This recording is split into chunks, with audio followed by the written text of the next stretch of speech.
guys, and welcome back to another episode of Next to Madison. On today's episode, we are talking travel, beauty, and lifestyle with an amazing entrepreneur that is also been a friend of mine.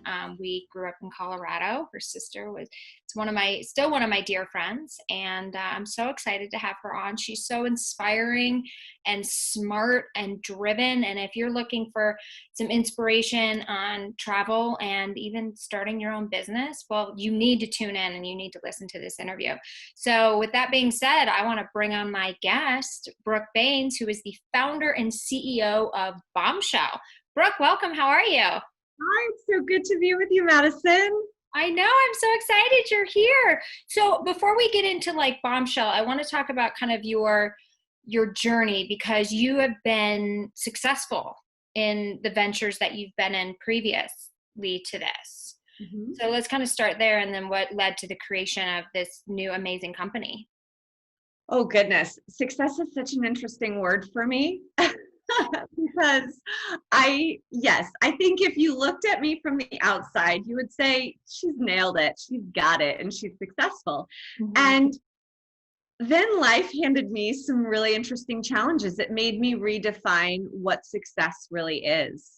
So, and that's part of the journey, to start to look at things a little bit differently and ask myself, how do I want to contribute? What is my purpose and my calling, and how do I express that in a way that makes sense and that is authentic for me and isn't rooted in the 30 boxes that society tells us we need to fit into? Right. So let's talk about that. What was success to you when you started your first job? Oh, it was definitely a combination of being able to have financial success, mm-hmm. paired with learning a whole heck of a lot and building skills. It was like this constant accumulation of skills game that I played with myself, which I think can be really powerful, and it can also be compulsive. Okay. So when I first kind of jumped into business, it was there probably was a vanity aspect to it too, which was how can I climb this proverbial ladder? And then as I climbed the ladder and as I had greater success from the outside, it felt really good. And I also felt unfulfilled. And I had somebody look at me once and say, "Oh, you've hit a point of divine discontent." And I just had to laugh. And I thought it was such a way to describe that. Yeah, because content isn't such a great word. Yeah. So that's interesting. I wonder what they meant exactly by that. Just kind of like you were going through the motions and just creating the material stuff. Maybe. Yeah. Yeah. And it was an accumulation of so many things. And in getting to the place where I decided that I wanted to bet on me, what I realized is I needed to shed stuff. And that stuff is physical stuff. That's the mental stuff. That's the really ridding myself of the knowledge that I had gained, and questioning whose knowledge is that? And does that actually serve me? And does that put me in a place where I am creating from authenticity versus creating for outcome? Wow. Okay. I like that. Very well said. So it's interesting, because I think for a lot of years, I have always had an entrepreneurial spirit, and that spirit manifested itself in working within large and small companies to build products or to create new revenue streams, or to to find ways to do something different. And that and also I was terrified to step out on my own and feel untethered and not have that support structure to fall back on, and that security, and to go into this whole notion of the unknown. I think the unknown is terrifying because we don't get to control the outcome. Yes, that's true. So that was kind of this impetus where I realized I had to let go of the rope that I was holding on and not know if I was going to fall or be caught, but that holding on wasn't serving me any longer. And it's amazing that you came to that, because so many people, well, I would say the majority of people, stay in these dead-end jobs because it gives them a paycheck and that allows them to do the things that they want to do outside of work, but they're so miserable or unhappy because of that. Like, what do you say to those people who are like, I hate my job, but I don't know what I would do if I left? Yes. And I think there's a lot of people out there. And the first thing I would say, and it's a practice that I use, is start to take account of the things that drain your energy and the things that enliven your spirit or enliven you, like it kind of brings a sense of excitement. And then all of a sudden it takes somebody out of work and puts them into the present. And by doing that and kind of gauging what's happening, you can actually take that into your, I don't want to separate life and business, because I think doing that creates dual identities that everybody walks around with. So we'll take a step back from that. Yeah. So the draining energy and enlivening your spirit, or like that excitement, when you can start to take account of that more regularly, what I believe people begin to find is what I call breadcrumbs. And then these breadcrumbs are these unique talents that we have come to this planet to express into the world.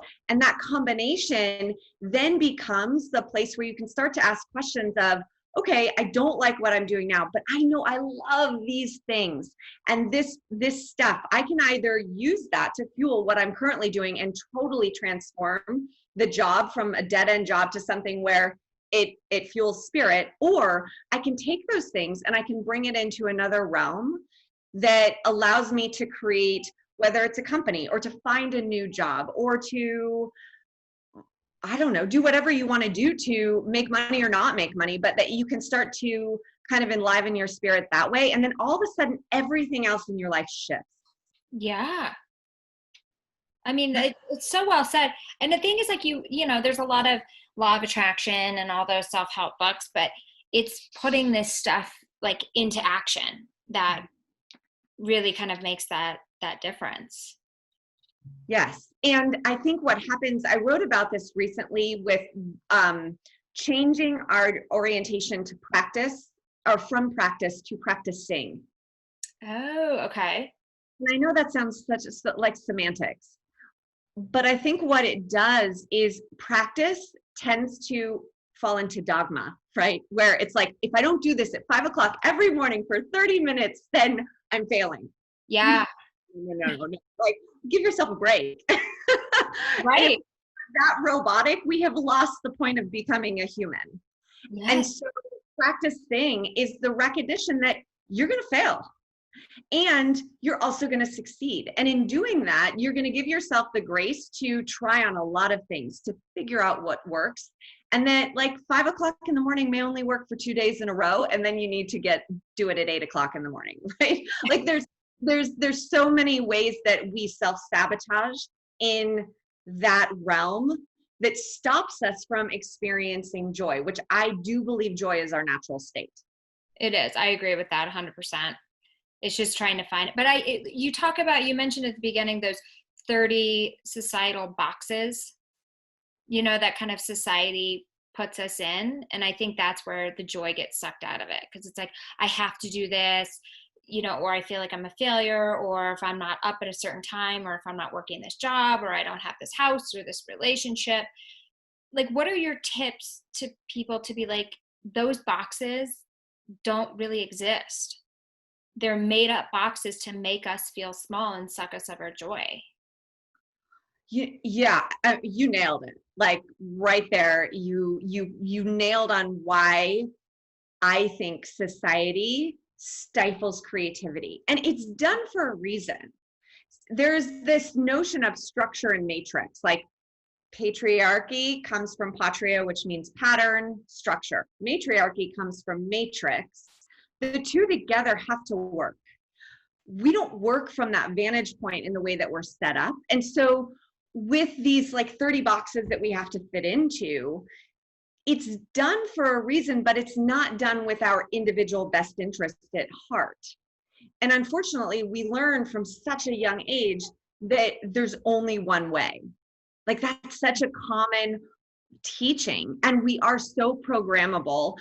All of our senses are externally facing. Mm-hmm. And I think the difference, this is how I've kind of shifted it for myself, is the difference is I think the external facing of our senses to like see the outside world, to smell and like take in all of the information around us is a really good thing. The where it becomes not such a good thing for us, or not such a healthy, good and bad I don't really like, but nourishing, it comes from recognizing that they're just data points. Your external senses are intended to help you bring stuff in to try on, right, and to see what resonates and what doesn't. And what happens when these 30 boxes are presented to us, then all of a sudden we cut off our ability to feel and to sense and to take things in and to see like what does actually enliven your spirit and what doesn't. It's a way to cut that off. And so then we think we only have one way to go forward. So I'm convinced, and this isn't selfish, I'm convinced when people start to say, no, I'm going to check in with me first.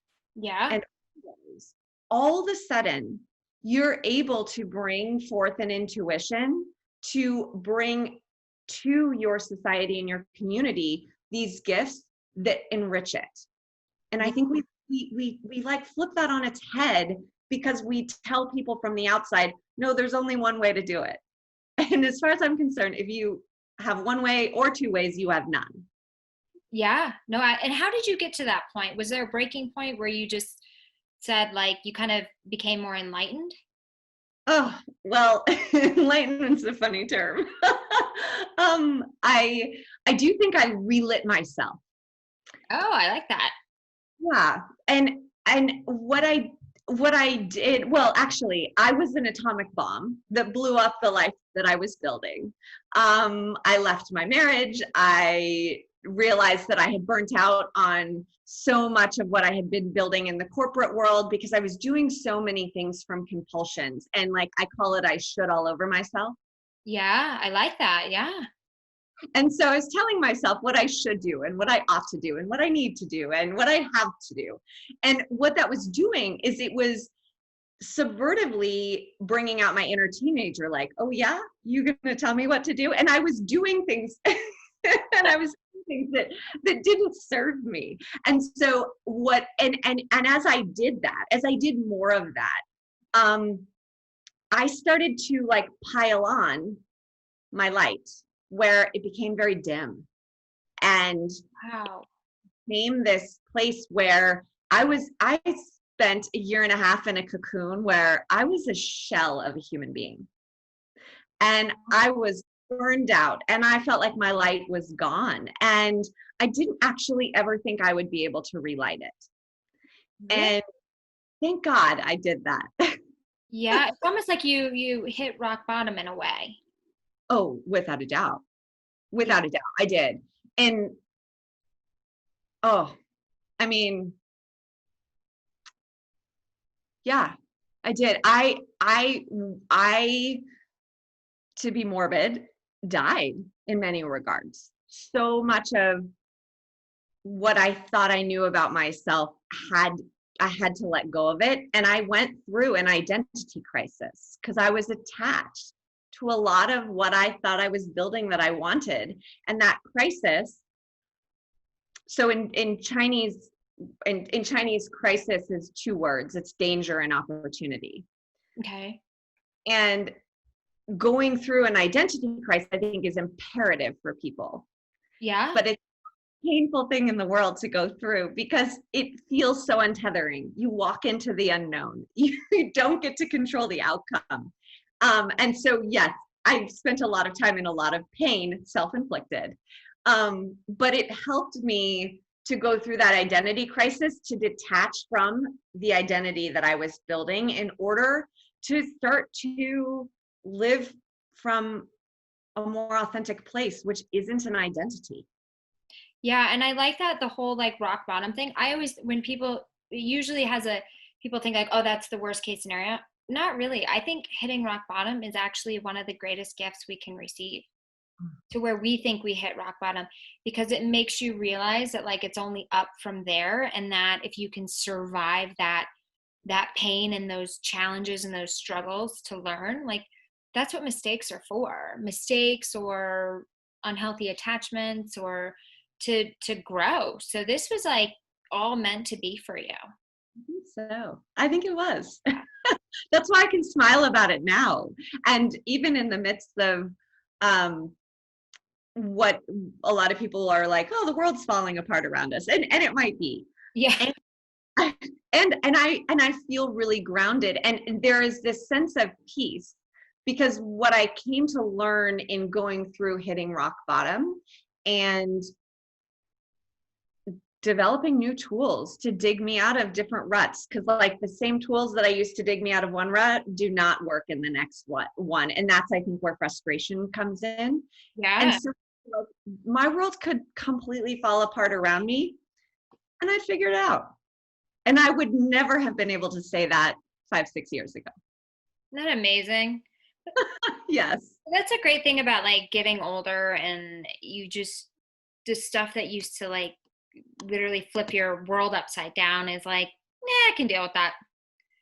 Yes, exactly. It's being calm and working on that confidence. I know that I've spent a lot of years just really being like, okay, it's okay that people don't think of you what you want them to all the time. Though their opinions don't matter, but it's hard to let that go, especially in the creative world, Oh my goodness.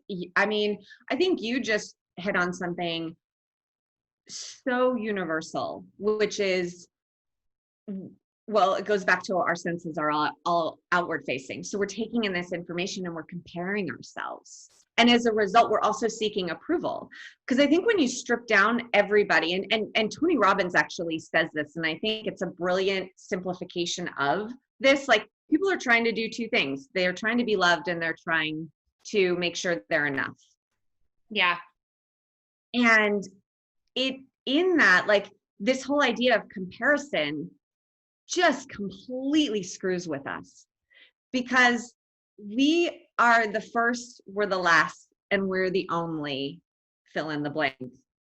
And as a result, there's nobody else on the planet that is here to do what I'm here to do, what you're here to do, what any of your listeners are here to do. And if we can just see other people as like doing their thing and cheer them on, and we focus on us, the entire planet would shift. Oh, absolutely. Because you would know that somebody's success isn't taking away from you. Yes. Yeah. And that like unhealthy competition that I think a lot of people put themselves into. Yeah. Me included, for years. Like it was a hamster wheel race to whatever top. And yeah, I mean that was a huge learning, is being able to detach from people's opinions, being able to detach from my opinion of somebody else, because it doesn't matter. It's none of my business what somebody else thinks of me. It's none of their business what I think of them, right? It doesn't matter. And but that took those were hard lessons. Well, it takes years to get rid of, because we're so conditioned to like, we start with pleasing our parents, and then we've got to please our friends because we want to fit in. And it's just this constant thing that just never ends. To where, and maybe you were brought up a little similar. And I don't know if I want to use the word brought up, because it really didn't have much to do with my parents. But I think in the time that we grew up, thinking about yourself or putting yourself first was a selfish thing to do. So that's what you were conditioned and heard was, think of others before yourself, help others before yourself, which is great. However, what was happening was we were completely draining ourselves. And all of a sudden it was selfish to think about me. Oh, one, I dislike the word. Yeah. Say that? Like it came in from so many different ways. It wasn't just my parents, but trying to undo all that kind of conditioning to be like, no, if you're not at your best self, you can't help anyone. Oh, exactly. Well, and we'll bring travel in for a moment. There's a reason why they say put your oxygen mask on first. Like, But we don't do that in life. Oh my goodness. If we could just take a moment to breathe, put our own oxygen mask on, and as women, and this isn't to say men don't have this same orientation around selfish, but as women, we are told that we're selfish because we're confident. We are told that we're selfish because we have ambition and we have aspiration. And it's mind-boggling to me, because the word selfish, what I realize is anybody who looks at me and says I am being selfish, especially when it's in relation to something I'm not doing for them, is actually one of the greatest selfish acts that other person is making. Because what they're saying is well, because you don't love me, you're selfish. Because you won't do for me, you're selfish. I don't really understand. And we equate it in very manipulative ways, but it's not selfish. Yeah, no, not at all. That's why it's just, I think it's realizing that we're here for such a short time, and do what you want to do and take those risks. And it doesn't, yeah, as long as nobody's paying your bills, who gives a shit, right? Yes, exactly. Exactly. It's like, just do what makes you happy, whether it's like blogging on the internet or cleaning people's homes. If that fuels your soul, do it. Yeah. No one's here to judge you. No one's here to say you're less. And if they do, then it's an issue with them, not you. Totally. Oh, our projections are really interesting. I have to check myself before I wreck myself, before I think, am I going to project myself in a way that's not going to be healthy for this relationship in whatever way?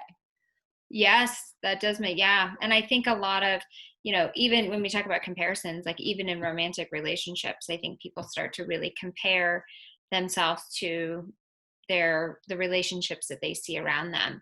And it's not fair, because either if you're the person projecting that onto your partner, they're a totally different person. They might not have what they're doing for you, etc. So comparison is a very dangerous game. Oh my goodness.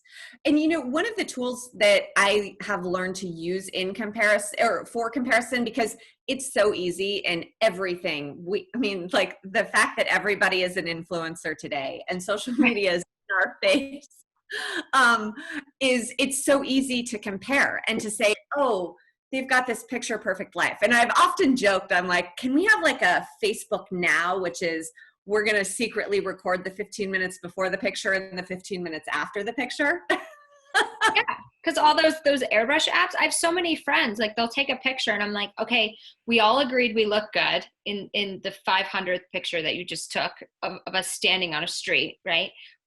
We're all in, and now you got an airbrush. And I've got friends that will airbrush my face. And I'm like, I didn't tell you to airbrush my face. Well, I got rid of all the I want my shine.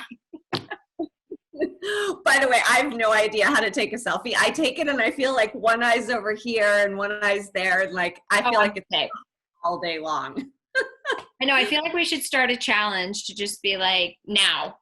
And that's it. Go. Yes, I think there is something to that. But going back to this comparison thing, one of the things that I didn't always give myself the grace for, and other people, was to, especially when somebody was driving me bananas, ask myself, what can I learn from them right now? And what intelligence are they trying to share with me that I can understand, even if I don't agree with it, that I can understand. yeah. And that changed how I related with people.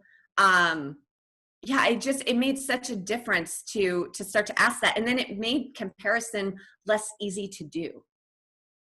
Oh, that makes it. So if somebody was annoying you, you would look at it as a lesson. Like, what are you trying to teach me at this point? Yeah. Like patience and understanding and Yeah, that's a good point. But I want to get into this company. So let's talk about you creating Bombshell.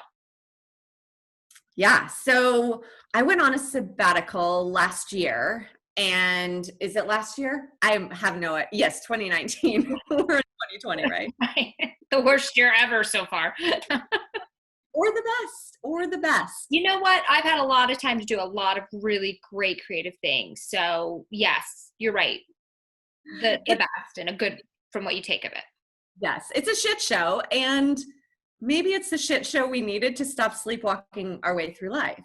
Yeah, I agree. I've heard a lot of people say, like, I've realized I don't like these things about my life and I'm going to change it. And I've also realized how little I actually need, especially people that escaped. You know, they're like, we really don't need as many clothes or things as we thought we did. Yeah. Yeah. So or do you need to live in a really expensive place, you know, just to be there, to say you live there? Is it worth living in a box? Like there's a lot of awakenings that are kind of happening. Yes. Well, you just brought up box, right? Like that's one of our 30 boxes. Yeah. The home.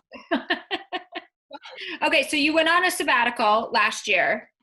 I did. And I had been contemplating this idea and it's really to help women to travel light no matter what, because we're constantly weighing ourselves down. Even my utilitarian way of traveling, I still hated carrying my toiletries and my tools. And most of the time I didn't carry those. And shoes are a different story. We'll get into that later. But, and seeing these women like lugging a lot of stuff and also having a hodgepodge when she's traveling that doesn't actually make her feel good. And it's not about being dolled up. It's about giving yourself the stuff, the things that are nourishing when you're at home and when you're traveling that make you feel good about approaching your day. And that's where the toiletries came in for me. The inspiration came from having had weeks of travel, a delay because of a snowstorm or project extension, and getting home late and then having to turn it around a day and a half later again for another 2 weeks. And that was kind of the story of so much of my life. I traveled 1 to 4 times a month since I was 22 and I'm 40 now. Wow. So a lot. And so the idea for me when I reached to get my travel size serum that was my absolute favorite and always made me feel good and hydrated on the road, and it was out, I had a bit of a breakdown. I understand that. And I know it's totally a first world problem and it's real. And so that was kind of the spark, but that came about 5 years ago. And I just tucked it in my back pocket and I said, somebody else will figure it out. And so the idea behind it was I wanted women to be able to order all of her toiletries and have them shipped to her destination.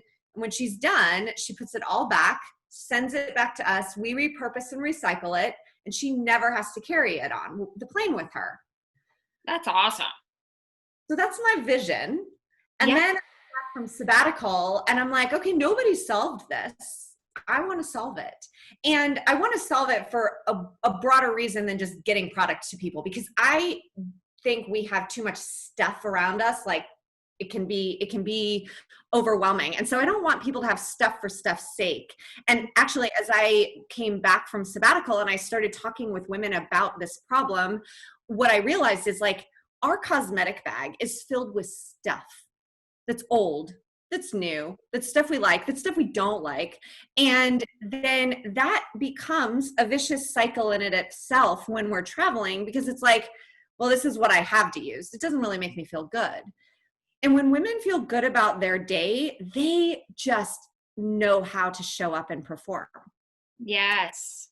And when women don't, like, I can't even tell you how many meetings I've been in where women will be like, oh, I forgot my concealer and you can see all the pimples on my face. Well, one, nobody ever sees those. Yeah. So, I mean, or like if your hair didn't dry the right way. But if it took you 30 minutes to dry your hair with the terrible hotel hair dryer, you're going to feel it. And then you're going to express it. And like all of a sudden that sets the tone for a meeting. And And it's this almost self-sabotaging thing that I don't even think women realize they do to themselves that reduces their potency. And we are so vibrant when we allow ourselves to be vibrant. And so the idea behind this is really to help women not sacrifice that piece and also be able to travel light.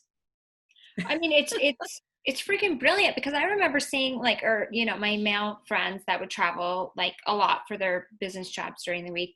It was like, it's easy for a man to do that because maybe they pack a razor and like their suit, and they usually wear the same suit. So they've got a couple shirts and that's it. They use the shampoo in the hotel. Like everything that's there is like meant to be used for them. But women, like, I don't use anything in the hotel except the hand soap. Me neither. Well, I use the conditioner for shaving cream. Smart. And I use the shampoo as a body wash because it's more hydrating than the body wash. Oh, that is smart. I didn't even think about that. But you're right. The entire travel experience, leisure, less so, but still so, but definitely business, is designed for men. It's totally women. So this is where you guys are stepping in and making a change, because that's the thing is like you want to be able to, especially when you're traveling for work, have a carry-on where you don't have to worry about checking the bag, paying for the bag, picking up the bag, risking it getting lost. But the biggest, I would say, for me at least, like my toiletry bag is probably the heaviest thing in my suitcase. Yes. You know, because you need your shampoo, your skin. So you guys are really kind of solving this. So how is this going to work? Because this is exciting. Yeah, so it's going to work where one of the things that I've learned about the women that I've spoken with, and I'd love to get your thoughts on this, is that when the quality of the product is high and known, brand matters less. And I share that for the workings, because the idea would be that you would help us understand what you need. Okay. To with from a like, I need shampoo and conditioner. Some women don't want that, right? I need a night cream, a day cream. And then within kind of the portfolio of brands, we would deliver that. And so it would be less picking about brands, but more picking on the type of product that you would use. And so the idea would be we would help to curate this for you. And so we would provide a level of consistency to your experience, so you know you're going to get stuff that really makes you feel good and is immediately effective. Like there's a ton of skincare products on the market. Not all are effective. And some never become effective. Some take months. Others are more immediate. So that's also part of this too.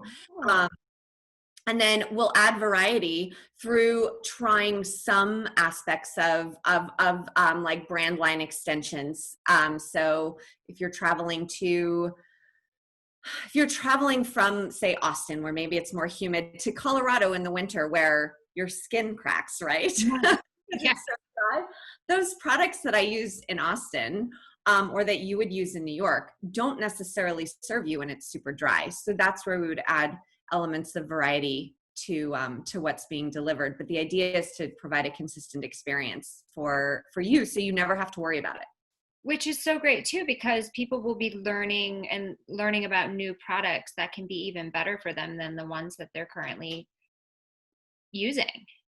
Right, exactly. So you said, what are the products that have an immediate effect?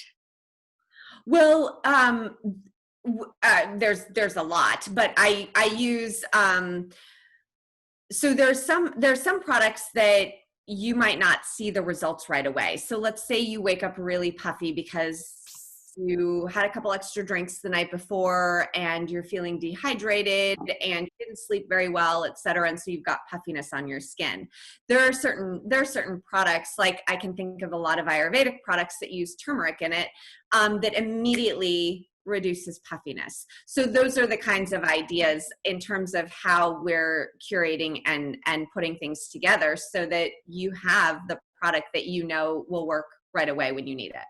That's amazing. So when somebody goes to sign up for this, are they putting in like the products that they typically use, where they live, their skin type? their concerns, and then it's curated based on that? Yeah, we're working on that on the back end. So that's not all built out, but that is the intention, is that profile creation is going to help us understand what you would need and what you're used to using, so that we can fulfill that. And as a small company, there's no way to have hundreds of permutations of different brands to choose from. And so we have to be a little bit more selective on what we choose, in order to make sure that we can actually supply it to you. And then as we grow, we'll be able to provide more. Right, absolutely. I mean, that's just so it's mainly toiletry stuff. Are you going to be providing shoes and Maybe one day. clothes? Oh, good. Travel for business, the suit has got to be the worst thing to pack. Yes. And you know what's nice though? I can't recall the last time that I wore a suit regularly for business. I feel like that's changing. Is that changing for you when you travel and you have meetings that you're in? Not for me, because I tell dirty jokes, and then, I'm in producing. So we're very casual. I think a lot of people are so much more casual. And I think what just happened with the current environment, people became so much more casual. So suits are less of an issue, I think, for women, but women still want variety in their clothes. And the truth is, it's like Rent the Runway does an incredible job of being able to provide that. So clothes are not on my radar, because they've solved a lot of that problem if you want to use them. Okay. And what about makeup? That's a tough one. Color cosmetics are less disposable, so it just creates a little bit more waste, and I don't want to have waste in there. And they're a lot tougher to provide, at least right now for where we are. It's a little bit more work than I think we can probably handle, and would be good for the consumer experience. Okay. And hair tools and dryers? Yeah, so those we do want to provide, so high quality. And then that's where the repurpose would come in. You would send them back to us, and effectively you've rented them. Right. Which is because that's what takes up so much bulk in your suitcase. If you could just pack like your panties, or I don't know if you don't like that word. Some people hate that word, but you know what I'm saying? Panties, your vibrator, your clothes, you're good. You're off the door. Well, and women, we need more of that in our life anyway, because I don't think I've ever packed a vibrator. Have you? Well, you don't have to answer that. You know what? I probably have, actually, and I do know women who do. So right. I mean, hey, it keeps you safer, right? No temptation on the road. Temptation, exactly. Oh my gosh. So what are some tips, because you've traveled so much, which led to the creation of this amazing new company? What are some tips to stay healthy? I feel people get very sidetracked when they travel, and they just let all their kind of health habits go. Yes. Well, I think what happened with COVID is a great example. I can't tell you the number of people in the first 3 to 4 weeks who were like, yes, it was party all the time. And I was, I was drinking every night. And then all of a sudden I realized, oh, I should probably take care of myself. I feel like that is what business travel does to everybody, and has for years. And so one of the big things, and it's so simple and it's relatively free, other than you have to buy bottled water, but is drink way more than you drink water. Way more at home. even if you're not indulging in cocktails on the road, because just the sheer fact of going up in the air and coming down immediately depletes your hydration levels. And so you have to at least triple up on the amount of water that you're taking in. And that can make a huge difference. Water helps to create more clarity and less brain fog anyway. It also improves hydration, which is one of the biggest concerns that I hear from women. The other thing that I think is such a big aspect to being healthy on the road is recognizing that you don't have to be all work, all day. I like that. Okay, explain more. And it will, when people travel for work, there's this idea of I've got to pack in so much. And yeah, you probably do have to pack in a lot because you're going there on the company dime, and it's important to accomplish what you wanted to accomplish. But people will overschedule themselves and then not give themselves any time to just, even if it's a 30-minute go and decompress and read on a park bench someplace and just take in some good oxygen, or walk around the building where they happen to be having meetings. And not doing that, I do believe, becomes a vicious cycle that people start to feel burned out and not healthy on the road. And then that also creates a vicious cycle. So when they get home, they're exhausted and they're frustrated with whomever they're living with, children, spouse, you name it. And that creates a cyclical effect. And I don't think people realize that that's what they're doing. And it's because when men and women, but women definitely travel for business, they are on 24/7, and that's not healthy. And so that, I think, is one of the big, it's a free tip. Like, you don't even have to do business with me to take that tip on. Right. No, yeah, that's true. Right. It's true. And I like the hydration. I didn't realize you should drink 3 times the amount of water that you normally drink when you're traveling. Well, that's not scientific. I'm sure a doctor could say something about it, but I have realized that works for me. I like how you were so quick to clarify that. You're like, some doctor's going to call me out. Yeah, someone's going to be like, you had a woman on who's not an expert. Right. You'd be like, what? What are you talking about? Just don't drink water until you don't puke. I don't know. So how do you pack a bag for travel when you're working? Oh, I'm kind of crazy about it. So do you know the KonMari method, Marie Kondo? I haven't watched it. I'm afraid to watch it because I'm already pretty organized and I have already thrown out so much stuff that I'm afraid that I will be living on a park bench after I'm done watching it. I don't have a lot of shit. Okay, so this isn't about throwing stuff away. This is about her folding technique. So her folding technique is really brilliant. Right. I wish I could describe it. She can describe it. I can't. I just know how to do it. So the way that I fold the clothes that I bring, I fold them in such a way that they're compact enough. Like, even a suit jacket, if I'm just bringing like a blazer with me, it's compact enough that I can pack in. Oh shoot, I don't have my suitcase. I should have had it right here to show you. But I can pack in a small suitcase for probably 7 to 9 days, because I can fold really teeny tiny. And I use her method. Now, when she does it because you fold in a way to let the clothes stand up in a drawer so you can see all of your pieces instead of being layered on top of each other. You can see them all at once so you know what you have. That's the whole method behind that madness. Oh, I like that. It's great. So if you do nothing else, just Google her folding method, and then you don't have to live on a park bench. But I fold in that way. And even though I don't fold for them to stand up to see what I have, I do layer in my suitcase because it just is the way my suitcase works. I can travel relatively light with my clothing. And then with my toiletries, that's where they take up the most room. So they take up the other half of my suitcase. Yep. It drives me bananas. And I don't travel with my tools, maybe a straightening iron, maybe a curling iron, definitely not a hairdryer. And then I'm always bummed because the hairdryer in the hotel is terrible. Right. It totally is, isn't it? Yes.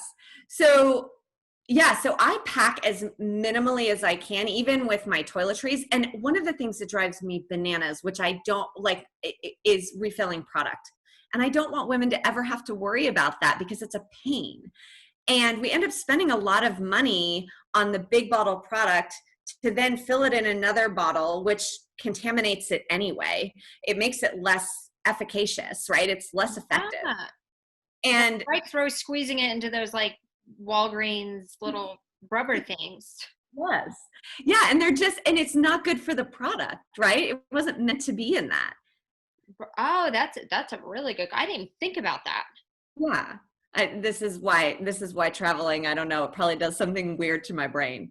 So I think Yeah. about all these things and I'm like, I don't want to have women do that, but it drives me bonkers. And so I have like all of my stuff, but it is more of a hodgepodge. Like I don't travel with the stuff I really love to use on my skin. And then I am always disappointed when I get there because my skin just doesn't respond in the way I want it to.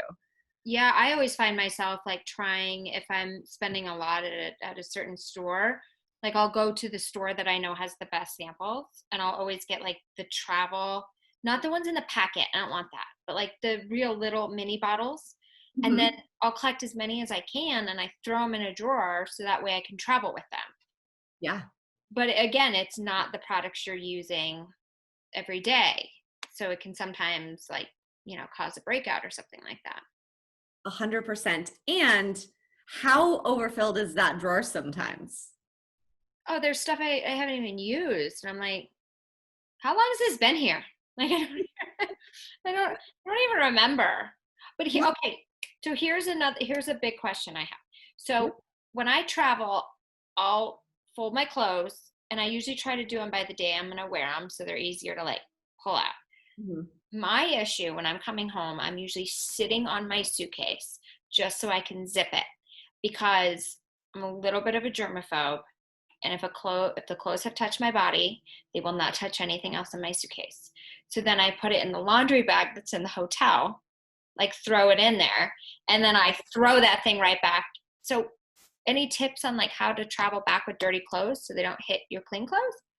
Oh, so do you fold them and put them in the laundry bag? No, I throw them in there like you would basically just ready to dump right into the it's like a big ball of clothes. Oh yeah. And that's why I have to sit on my suitcase. Yeah. I mean, I feel your pain on that and I totally get it. I mean, the first tip would be before you throw it in the laundry bag, fold it if you're good with that. Because then it kind of will mimic, even if you use a laundry bag, then you're not straining your body to close the bag. True. The other thing to consider is do you wash your lingerie in those kind of separate bags so they don't snag on like a button or things like that? I don't, but I should. Okay, well, those bags can be like a separator for your clothes. So like even if you don't throw it back in the laundry bag and let's say you're clean, are your clean clothes at the bottom? Well, that it would be like the clothes I haven't worn. Like if I always bring extra, so it's the clothes I haven't worn on one side, and then the other side, which had clothes in it at one point, is now the bag of dirty clothes. Oh, okay. So rather than put them in the laundry bag that the hotel gives you, just bring one of those. I'll send you a link to it. The Laundress, they have them and they're out of New York. They make really amazing cleaning products. Okay. Products and home cleaning products. Anyway, they have those lingerie bags. Bring one of their bigger sized ones and it's really small. So it's not going to take up room in your suitcase. And the clothes you don't wear, put those in there because they're already folded. So you don't have to do anything with it. And then just put your dirty clothes there and they're separated and you don't have to worry about the laundry bag. Yeah, that's a smart idea. I just riffed because I've never thought about it from that perspective. No, and you could almost fold up your clothes. You're bringing your clean clothes into that, so it takes up a section, and then it's the same section that's coming home, but with the dirty clothes, maybe. Exactly. And then when you get home, just rip those dirty clothes out and put them in your laundry basket or right into the washing machine. Right. I've been doing it wrong all along. Oh, and here's the other thing I do. If you ever saw my suitcase when I arrive at a destination, I think you would laugh so hard. So first of all, apparently I'm terrible for the environment, and I'll admit it. I love plastic bags. I love them. I collect them. I grab as many as I can. I love them. Okay. Because I put my shoes in them. I'll put like everything separated so it won't hit anything. So when I Mhm. like you open my suitcase, it's just plastic bags filled with all this like shit, mainly shoes. But like that's it. I don't think you're alone in that. There's a lot of women who do that too, because yeah. And it is, I don't know if I have a solution for that, but I can't wait to travel with you. I know it's going to be, I even put my own makeup bag in a plastic bag because I'm like, well, I don't know what bacteria is picked up on the makeup bag and I don't want to put it in my suitcase, which is harder to clean. So like everything kind of, Oh my goodness. Okay, the next time you travel, I know we're in this crazy world that we are in. The next time you travel, let me know. I'm going to set up something for you and I will send it to your destination and then you can leave the other stuff behind so that you can at least travel a little bit lighter. I would love that. That would be I can't wait till this happens. So is your company is obviously also going to cater not just to business, but any travel, right? So like leisure travel. Yeah, absolutely. So I'm focused on the business segment because it's easy for me to address just because I've done it for so long. But Right. users will be users, right? And people are going to use it for whatever purpose they need. And so in time, yeah, I do see women using it for leisure travel. It just isn't necessarily the first place that I'm focusing on. Because leisure is a little bit more unpredictable in terms of when people are doing it. Although now I feel like everybody's traveling for leisure and nobody's traveling for business. So I might be rethinking it all. That's true. Well, because if somebody's going on a vacation, you could just put some sunscreen in there and maybe moisturizer that's not so heavy. Because sometimes the stuff that we have, if we go to, especially if we go to the Caribbean, is just too much. Yeah, exactly. And simplicity in leisure travel can be nice. Yeah, it's a great point. So I'm not saying no to anybody. Absolutely not. Yeah. It's more of where the original focus was. Right. I mean, it's just such a great idea, and it came from such a genuine place, and that's where the best businesses come from. Is you found a need that you had, nobody was fulfilling it, and you said, I'm going to fulfill it. Yes, and it was well, it's monumental in its task, and I have some days where I question everything. But you're right. Like it really is started with solving a problem for me, and then I started to realize, well, this is a problem for other people too. Let's see what we can do about it. I think it's absolutely genius because you've got these companies that will send like little samples of products and people will pay for these subscription boxes, but they have no idea what they're getting. They only use half of the products. Like now it's catered to you and your needs, and you don't have to spend money checking a bag because your bag can be smaller. I'm telling you, you're onto something big. Oh, well, Don't thank you. give up. Don't. Thank you. I'm pushing forward. Yeah, I'm pushing forward and it's fun. Like it really is a joy. It doesn't feel like work even on the most challenging days. Yeah. So let's talk about, you have a great website where people can find you so they can learn more about this service and kind of sign up. So as you have new developments, they can access them. Yes, so they can find us at bombshellme.com. Okay. And it's got all the stuff where they can sign up. And so if somebody's traveling I mean, let's say in the fall, they'll be able to sign up to where they can get the stuff at their hotel at this point. They will be some of the back end reservation stuff is in the works, and so that's not on the site. So we'll be doing some of the stuff in a more analog fashion to start. But yeah, absolutely. In the fall, as things start to pick up, people will be able to have access. Yeah, and you guys go to the site because it's beautifully done and it gives you travel tips, lifestyle tips, beauty, health. Like it's a really good site to go to and kind of get you excited again for travel, because I think everybody that maybe once hated traveling for work is like, I can't wait. I know. I'm talking to so many women. They're like, I just need one night away, just one. I know. I don't even have kids, and I'm going like, I just want to go on an airplane, stay with friends, or at a hotel. Well, you're welcome in Austin anytime. I know. I have to come down there and visit you for sure. I'm going to come down in the fall when it's a little less hot. I know it. I mean, today's not brutal, but we have some brutal days in the summer. So I totally recommend the fall. Yeah. So I can bring my cowboy boots I never wear. Yes, please do. I'll wear mine with you. Perfect. Well, I love it. Well, Brooke, thank you so much for taking time out of your busy day and talking to us and giving us amazing travel tips to kind of help ease the stress of travel, especially for women and also men. Are you going to have products for men? Oh gosh, you know how many men have said yeah, they want it in time? Yes, I think so. Okay. Probably not to start. Yeah, especially as men are getting more vain, I've noticed. So there's definitely something there. So you guys check her out. Bombshellme.com is the website. It'll also be on our website, which is nexttomadison.com, in her profile, where the episode of audio and video will be. Everything you need to find Brooke will be there. So it'll be easy peasy. And Brooke, again, thank you so much. And you guys at home, thank you so much for listening to another episode of Next to Madison. And we'll see you guys next time to find out who's next. Hi, your host, Madison Malloy here. I just wanted to remind you guys to please follow the show on social media at Next to Madison. And if you have any questions or suggestions for the show, or you feel that you would be a great guest on the show and would love to be considered, please feel free to email me at nexttomadison@gmail.com. Don't forget to subscribe to the show on all podcast platforms. And I thank you again for listening.